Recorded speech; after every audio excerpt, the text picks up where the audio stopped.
라고 저는 조금 느끼거든요. 그럼요. 그런 게 그거는 그 차이는 저도 알아요. 이해했어요. 됐어요? 네. 저기 대성불교에서 이렇게 그 설법 하시는 내용들 있잖아요. 그거는 어, 어, 제가 이렇게 그 2014년에 수트라 출간하기 전에 저도 설법 무진장 많이 했어요. 저기 대성불교에 관련되어 있는 주제로 설법을 한 게 그거 저기 그 CD로 기록되어 있는 것만 해도 거의 300개가 넘어요. 지금 가지고 있는 CD가 연구 보존된 게. 지금 제가 보면 거의 다 쓰레기죠. 대승불교 본문도 저도 이렇게 뭐 이렇게 어떤 스님한테 비교해가지고 그 핵심 내용을 그렇게 뒤떨어지게 하지 않았어요. 방금 하신 내용들도 저도 그런 식으로 본문을 했어요. 본문을 했는데 사람들이 특징이 뭐냐 하면은 그런 본문을 하면서도 저기 앞과 뒤가 처음과 중간과 끝이 이렇게 시원스럽고 체계적이고 논리적이고 합리적으로 그것을 밝히지 못했어요. 그렇게 주장했었어요. 모르면서 주장을 했는데 근데 그 주장에도 근거가 있죠. 자기 나름대로 그 경험이 있고 문헌이 있고 또 다른 분들도 앞선 사람들도 그런 식으로 법문을 하니까 거기에서 영감을 받고 그렇게 해서 자기도 그렇게 법문을 하는 거예요. 하지만은 먼저 배운 것이라고 해서 그것이 진리일 수는 없는 거예요. 자기가 먼저 배운 것이 익숙할 수는 있지만 그것이 진리라고 할 수는 없어요. 여기서 기독교에서 어릴 때부터 기독교 공부를 하다가 지금 오신 분들도 계시거든요. 그렇다면 그분한테 기독교에서 공부한 것이 진리라고 생각을 주장을 할 수는 없는 거죠. 자기한테는 더 친숙하지만은 그런 거와 같아요. 불교계 내에서도 자기가 친숙하게 먼저 공부했다고 해서 그게 옳은 것만은 아니에요. 나한테 친숙하게 익혀져 있는 거지. 몸에 배어져 있고 생각에 배어져 있는 거지만 그것이 먼저 익혔다고 해서 먼저 배웠다고 해서 그것을 진리라고 얘기하는 것은 옳지 않는 얘기예요. 일단 근데 진리라고 생각하는 게 아니고 중생들이 실천하게 된다면 그러니까 내 말을 끝까지 들어보세요. 지 말을 끝까지 하면서 내 말은 왜 끝까지 안 들어요? 그 웃기는 그때 얘기를 들어야지. 네? 그러니까 한번 보세요. 그러니까 그 말은 뭐냐면은 내 말이 저기 앞에서 먼저 배운 것이 진리라고 주장하는 게 아니고 주장했다라고 의미하는 게 아니라 그 본문을 수용을 하잖아요. 본인이. 왜 수용을 해요? 옳다라고 생각하니까 수용을 하죠. 수용을 하는 것 자체가 잘못됐다라는 거. 먼저 배웠다고 해서 수용을 먼저 하고 나중에 배웠다고 해서 먼저 배운 수용한 것에서 다 검증을 그 식으로 한다면은 그러면 세상 사람들이 태어나서 먼저 배운 것들이 다 우선이에요. 그렇게 돼버려. 그래서 그렇게 하는 거 아니거든요. 그래서 자 거기에 무슨 오류가 있느냐 하면은 무의행이라는 말을 많이 해요. 대성불교에서는 무의행이라는 걸 말을 많이 하고 모든 차별을 없애버리고 하나로 모으려고 하는 게 있어요. 뭐든지 어떤 경계든지 어떤 차별이든지 분별이든지 간에 다 때려 부수고 하나로 모아서 얘기를 하려고 하는 성향이 굉장히 강해요. 그걸 굉장히 잘해요. 그런 설법은. 그래서 사람들이 들어서 혹하고 마음이 이렇게 와닿는 이유가 좋은 거예요. 분별을 다 부숴버리고 차별을 다 그리고 내가 상세하게 알지 못하는 그런 분별마저도 다 깨주니까 알 필요도 없고 부술 거니까 알 필요도 없잖아요. 그리고 하나로 다 모아주니까 너무 좋죠. 그런데 공부를 하지 않는 사람들, 공부를 하더라도 체계적으로 하지 않는 사람들, 공부를 하더라도 게으르게 공부하는 사람들의 특징이 뭐냐면은 모든 걸 단순화시키는 거예요. 굉장히 단순화시켜요. 근데 진리가 단순하느냐? 절대로 안 단순해요. 보통 사람들이 이해하기 어려울 정도로 복잡하고 이해하기 어려워요. 단순하지 않아요. 그래서 옛날 사람들, 특히 이렇게 문헌이 발달되지 않고 이렇게 학문에 이렇게 공개돼서 토론하는 문화가 활발하지 않았을 때 사람들이 이렇게 그 당시에 공부하던 사람들, 그러니까 지금 나이로 치면은 한 90, 100살 되는 그 시대 사람들은 다 그런 식으로 공부를 해요. 공부를 하는. 제가 보면은 굉장히 게으른 방법으로 공부를 해서 그래요. 엄밀하게 공부하지 않고. 그래서 너무 단순하게 모든 것을 단순하게 이해를 하고 단순하게 파악을 하고 단순하게 얘기를 해요. 그리고 그 단순함인 게 더 단순할수록 더 단순하지만은 뭔가 의미가 깊이 이렇게 있는 것 같이 그렇게 얘기를 하거든요. 근데 그렇게 그 단순한 그 하나를 가지고 백날 깊이 아무리 깊이 있어도 백날 파봐도 그거 오리무중이에요. 네. 말을 별로 하고 싶지 않아요. 아니 근데 제가 말씀을 들으니까요 입장이 느껴지거든요.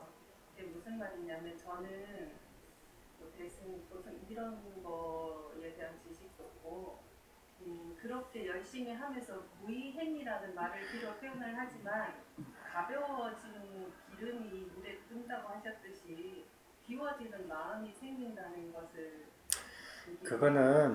그거는 저기 그쪽에서 이렇게 저도 이렇게 예전에 본문에는 그런 식으로 많이 했거든요. 전에 본문 한번 좀 들어보셨으면 참 좋았을 텐데 제가 그걸 다 이렇게 폐기 처분하려고 하는 마음을 가졌었는데 사람들이 저도 그거를 벗어나는데 거의 20년이나 걸렸어요. 출가해가지고 대승불교권을 그거를 왜냐하면은 너무나 많은 문헌에서 너무나 많은 사람들이 거의 모든 사람들이 똑같은 주장을 하기 때문에 그것을 벗어나기가 참 어려웠거든요. 그런데 이제 성향이 이렇게 자기가 경험한 것을 중심으로 받아들이는 성향이 강한 사람들, 그런 사람일수록 대승불교 쪽에 벗어나기 어려워요. 그래서 제가 그 대승불교 전체를 가지고 지금 뭐 이게 옳고 그르고를 이렇게 분별하기는 다 설명하기는 어려운데 저도 20년 가까이 대승불교에 심취해 있다가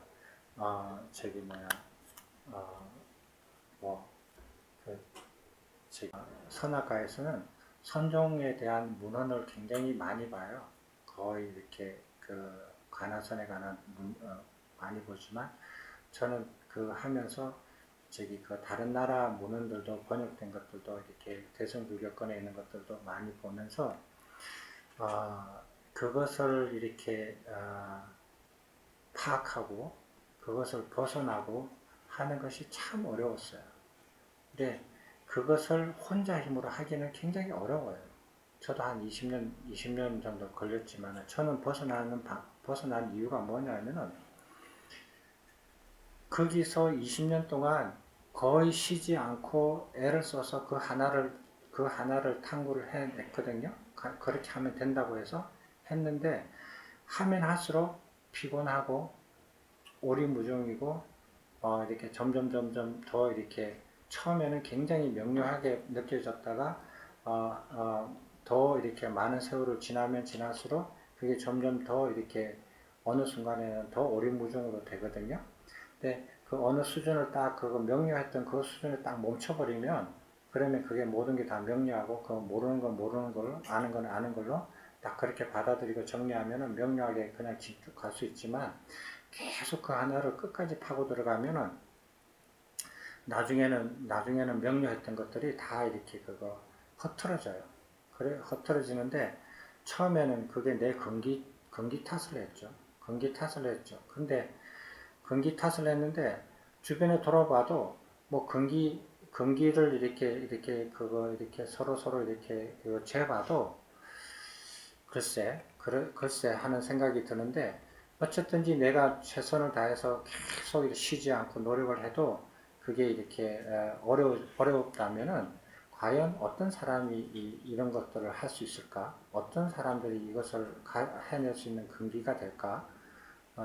이런 생각도 들 정도였거든요. 근데 일단은 거기서 해결이 안 됐으니까 일단은 옆에다 딱 제껴놓고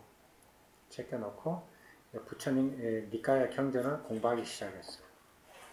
공부하니까 이게 잘못된지 알은 거지 내가 여기서 스스로 알아내지 못했어요. 여기서. 그래서 니까야 경전을 공부해 나가고 그걸 정리해 나가면서 차이를 알게 됐고 이렇게 부처님 가르침이 특징이 드러나고 그리고 그 가나선의 그거 모순이 드러나고 부처님 가르침하고 그 위배되는 것, 그 다음에 상충이 되는 부분들을 이해하게 된 거지.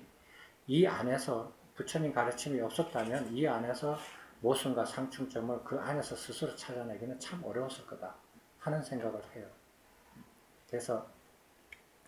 그래서 그런 분들이 그렇게 내가 그런 걸 겪었기 때문에 그런 분들이 부처님 가르침을 자기가 사견에서 벗어나서 부처님 가르침을 제대로 이렇게 공부하고자 하는 의향이 있고 의도가 있고 의지가 있는 분이라면은 저는 이제 제가 시행착오했던 그런 것들을 겪지 않고 이렇게 지름길로 부처님 가르침을 인도할 수 있게끔 해줄 수는 있다 하는 건데 그 사람이 그런 의지가 이렇게 이렇게 강하지 않고 이렇게 띄엄띄엄 공부한다든지 아니면 했다가 말다가 할까 말까 이런 식으로 공부한다면은 그러면 그거는 저도 그거 이렇게 가르쳐 줄까 말까 하는 거죠.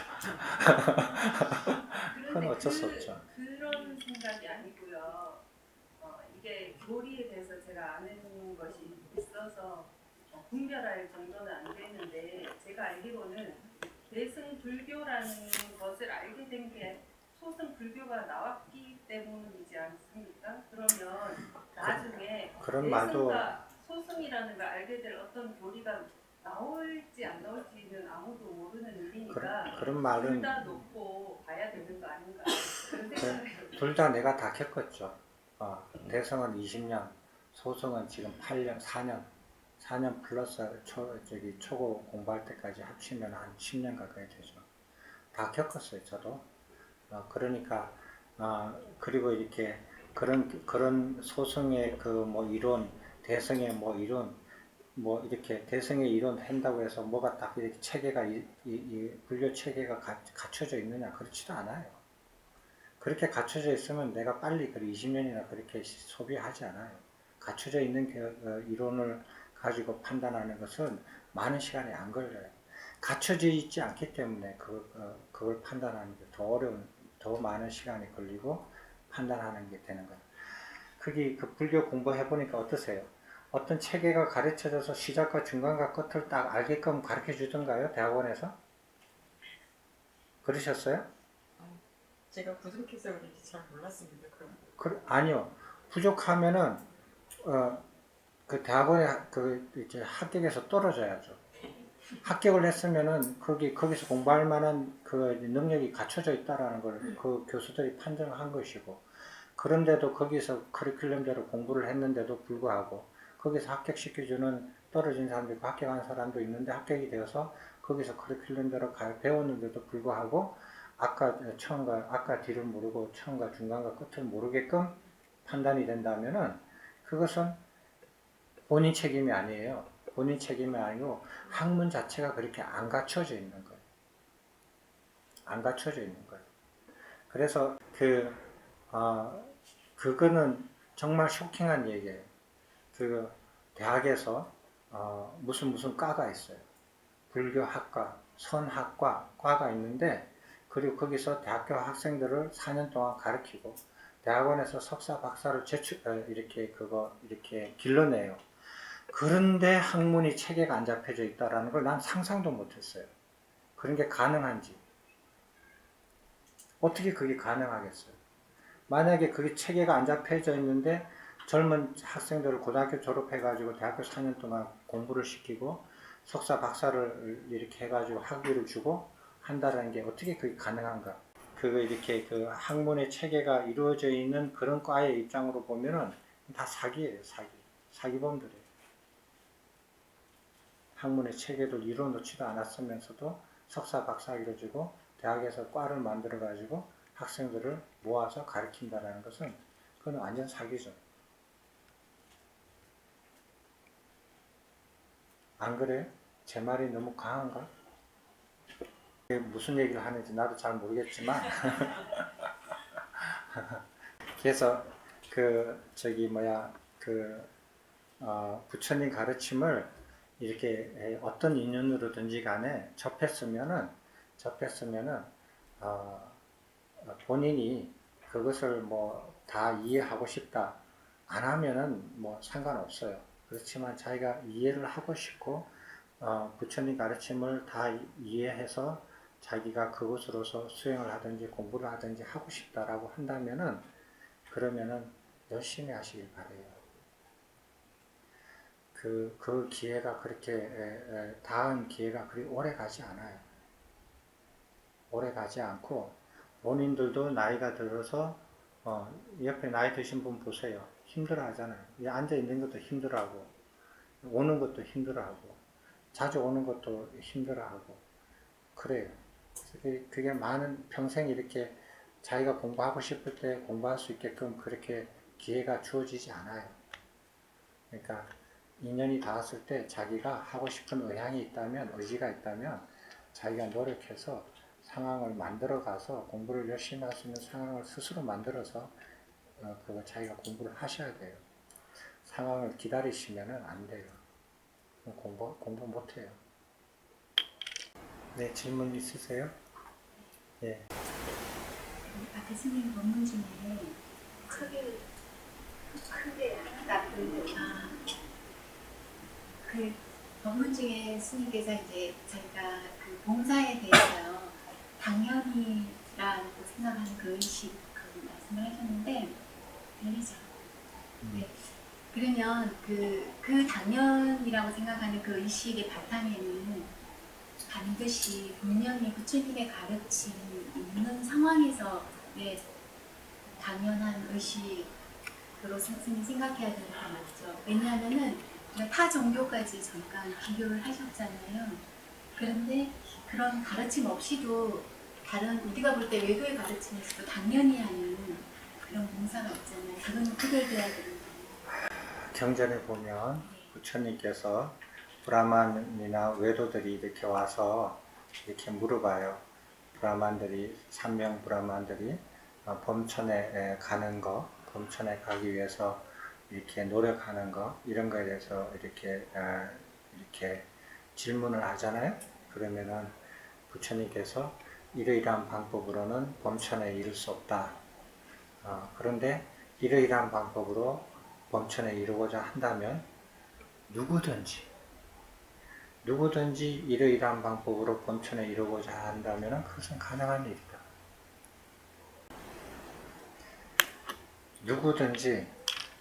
누구든지 이러이러한 방법으로서 행하면은 범천으로 갈 수 있지만 누구든지 이렇게 하지 않는다면 범천으로 못 간다. 누구든지는 가능한데요. 이러한 방법에는 부처님의 가르침. 부처님께서 가르쳐 주셨으니까 부처님 가르침이죠. 그렇지만은 누가 가르쳤든지 간에 그 방법으로 따르면은 누구든지 갈 수 있다라는 거예요. 그런데 부처님의 가르침을 따른다고 하더라도 부처님의 가르침을 따르지 않고 그 길로 가지 않으면 누구든지 못 간다라는 거예요. 못 간다라는 거예요. 그러니까 부처님 가르침을 배우고 따른다라고 하면서 진작 부처님의 방법을 따르지 않는다면 그거는 누구든지 어떤 사람이든지 간에 범천으로 갈 수 없다라는 거예요. 부처님 가르침을 따라서 태어나서부터 죽을 때까지 부처님을 이렇게 저기 뭐야 그거 배우고 따르고 한다고 하지만은 절에 와서 봉사하는데 저기 뭐야 집에서 하는 것처럼 그렇게 한다면은 그럼 부처님 가르침을 평생 자기는 따른다고 주장했지 실천하지는 않은 거거든요. 그러면은 주장으로서 이루어지는 건 아니니까 자기가 원한다고 해서 이루어지는 게 아니니까. 근데 어떤 데는 그래요. 원하는 것이 간절하고 그거 이렇게 저기 뭐야 굉장히 그 간절하게 원하고 깊이 원하고 일심으로 원하면은 뭐든지 다 된다 이렇게 또 말하는 분들도 있어요. 이렇게 말하는 분들도 계시는데 그러나 부처님 가르치면은 그러한 말이 없어요. 간절히 원하고 깊이 원하고 오직 하나만 원해가지고 깨닫는다고 해서 깨달아지나요? 열반으로 도달하나요? 저기 초선정에 도달하나요? 그런 일은 안 일어나요. 그렇게 됐다고 착각하는 거죠. 그 사람이 어떤 신통이 생겨서 다심을 한다든지 어떤 능력이 생기면 그걸로 착각하는 거지 그렇지 않아요. 조금 제가 질문드린 조금 약간 다른 것 같은데요. 제가 더 섬세하게 여쭤보면은 이제 부처님의 가르침이 아닌 예를 들면 외도가 당연히 뭐 봉사를 한다라는 마음의 의식을 가질 경우에도 그게 우리가 욕천으로 가는 어떤 거기에 같이 이룰 수는 있냐라는. 당연히 그렇죠.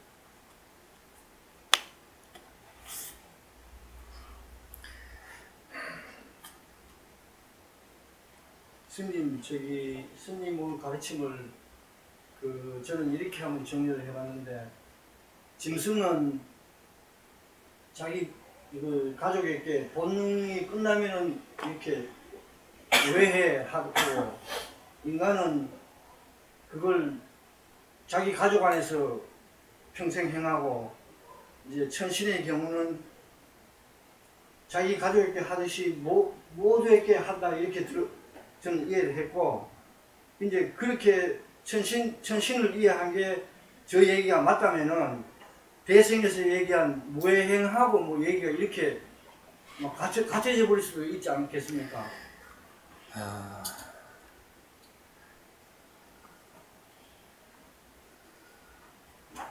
무해라는 것이 그 애자가 장애거든요. 장애가 없이 한다라는 건데 거침없이 한다라는 거예요. 거침없이 하는 행위라고 하는 건데, 근데 어느 것이 무해고 어떤 것이 무해가 아니고 이것에 대한 기준이 뭐냐는 거예요. 내가 하면 무해고 남이 하면 무해가 아니고 이럴 수는 없잖아요. 그죠? 그리고 무해행을 한다고 하면서 무애거든요. 무애행을 한다고 하면서 막행막식을 하거든요. 사람들이 그걸 다 이렇게 그걸로서 막행막식을 해요.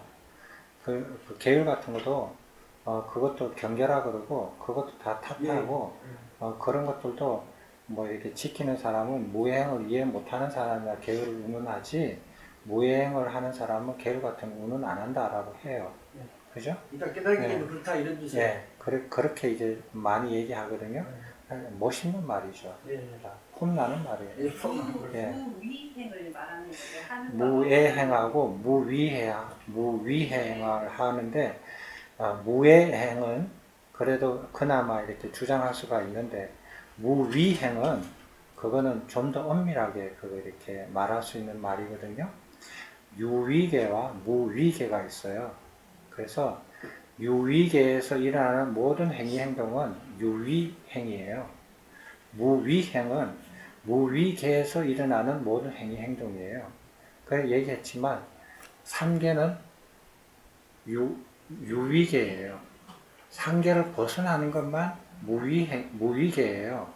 그래서 무위계와 유위계 자체를 이해를 못하거든요. 그런 사람들은. 그럼 그 사람한테 무위행을이라고 얘기하는 사람한테 가서 물어봤어요. 무위행을 하는 그 개는 뭐를 얘기하고 무위의 반대말은 유위인데 유위행을 하는 개는 무엇입니까? 구체적으로 말씀해 보세요. 몰라요, 그런 거. 잘 모르고 얘기해요. 그래서 유위행은, 유위계는 유위계에서 하는 모든 행위 행동이 유위계거든요. 그러면은 무위행을 한다. 몸이 유위계에 머물러 있으면서 내가 하는 행위 행동과 말이 다 무위행이다라고 주장한다라는 것은 무슨 뜻이냐면은 몸은 유위계에 있지만 의식이나 마음이 무위계에 있다라고 얘기하는 것과 똑같아요. 그건 무슨 소리냐면은 나는 몸은 이 중생계에 있지만 삼계에 있지만 나는 이미 중생을 벗어나서 깨우쳐서 부처가 되어 있다라고 얘기하는 거예요. 그 뜻은. 그래서 자칭 깨우쳤다라고 하시는 분들이 무위행을 운운을 해요. 무예행은 그보다 조금 더 덜 엄격한 말이에요. 무예행은 장애가 없는 행위다라는 애자거든요. 근데 무위행은 그렇지 않아요. 근데 그런 개념조차 없이 앞선 사람들의 말을 따라서 무위행 하는 사람들이 많아요. 예를 들어서 여러분들이 이제 어떤 사찰의 큰 스님이나 사찰의 큰 이렇게 행사에 있을 때 초청장을 받아요. 그리고 불교계 신문에도 이렇게 그걸 써놔요. 써놓는데 뭐라고 써놓냐 하면은 무루 동참하소서 뭐 이런 말을 써요. 그런 말 들어보셨어요?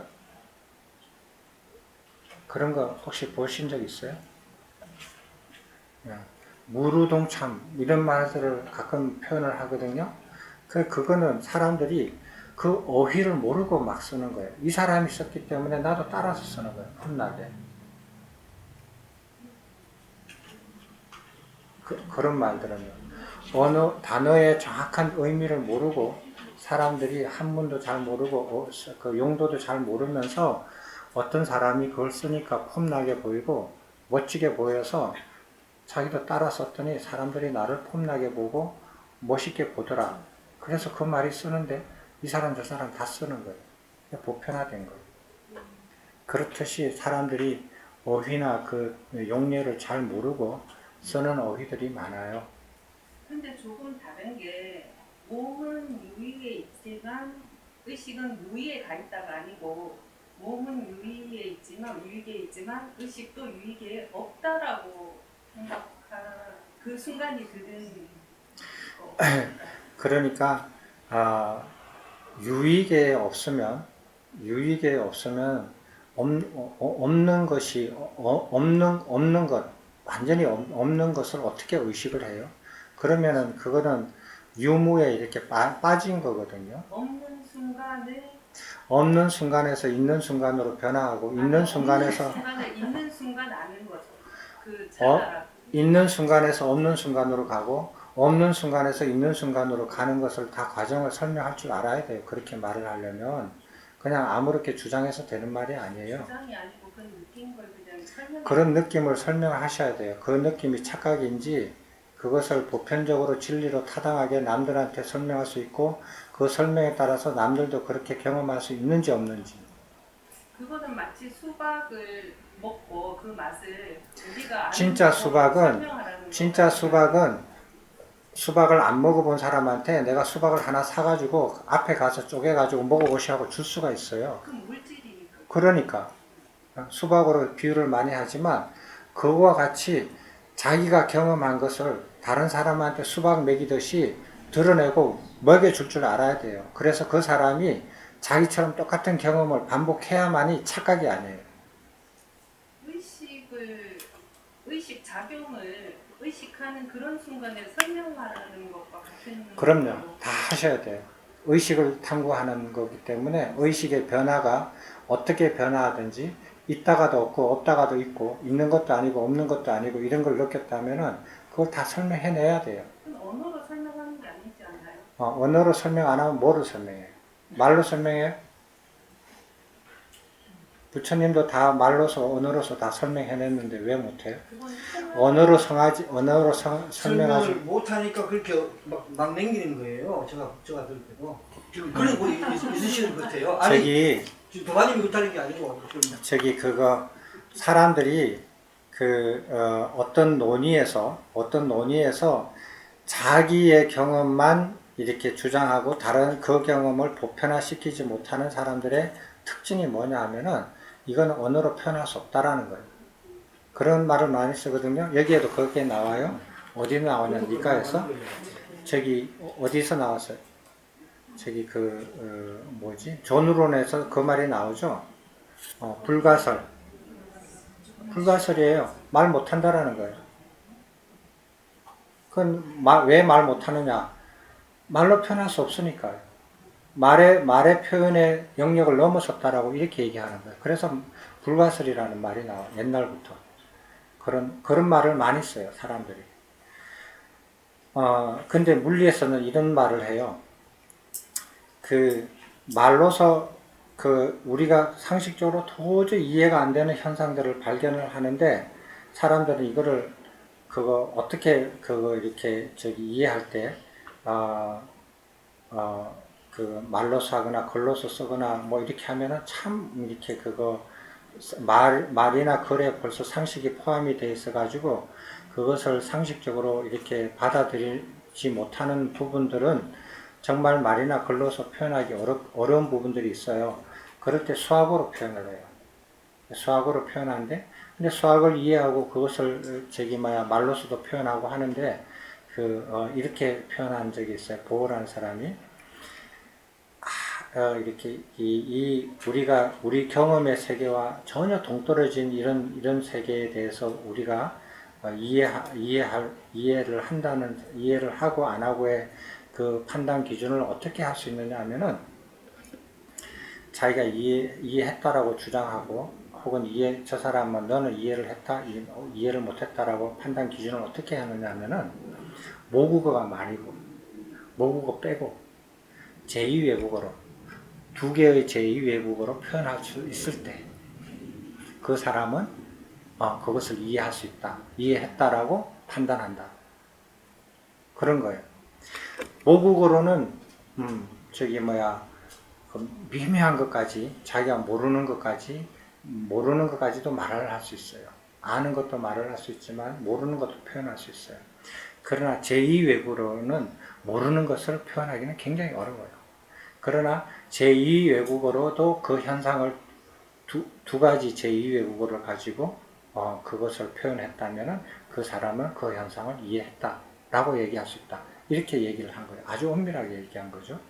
그러니까 무슨 소리냐 하면은 자기가 진짜 이해한 것은 모국어가 아니라 제2외국어로도 설명할 수 있다라는 거예요. 그것도 두 가지의 제2외국어로. 예를 들어서 내가 영어를 떠듬거린다. 영어로 내가 그걸 설명할 수 있다라는 거예요. 일본어를 떠듬거리지만 일본어로도 설명할 수 있다. 미묘한 것을. 우리의 경험 세계를 넘어선 것을. 그게 아마 더 정확할 거예요. 표현할 수 없는 것은 이해하지 못했다라는 뜻이에요. 다른 질문 없으실 것 같은데 맞춰도 되겠습니까? 저는 재미있게 하려고 하는데 재밌었는지 모르겠어요. 저는 재미없게 하는데 재주가 있지 재미있게 하는 데는 재주가 별로 없는 것 같아요. 재밌습니다. 재밌습니까? 네. 글쎄, 그게 그렇게 고마운 말로 안 들려지네요. 안 들려지네요. 진짜 재밌게 들었습니다.